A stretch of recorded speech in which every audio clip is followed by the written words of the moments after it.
სოფელ ზედა აჭყვაში დღეს თანამედროვე სტანდარტების შესაბამისი სკოლა გაიხსნა.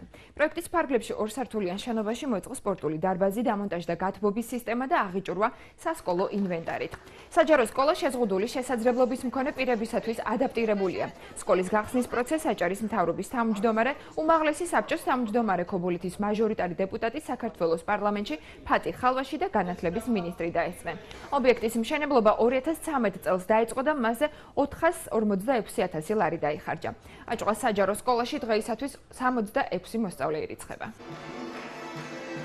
არატიპიურ სკოლაში ვსწავლობდით დღემდე, რომელიც განკუთვნილი იყო თავის დროზე სოფლის კოლმეურნეობის გამგეობისათვის და ეხლა მოგვეცა საშუალება ახალი სასწავლო მეორე ტრიმესტრიდან აი ამ მშვენიერ ბრწყინვალე შენობაში გავაგრძელოთ სწავლა. მქონდა გეგმაში რომ უფრო ადრე დაგვიწყოს სასწავლო პროცესი, მაგრამ რასაკრული არსებული რეალობის გამო ჩვენ შევეცადოთ დაგვესრულებია სამუშაოები და აი საახალწლო საჩუქარი გამოვიდა სოფელთა სკოლაზე.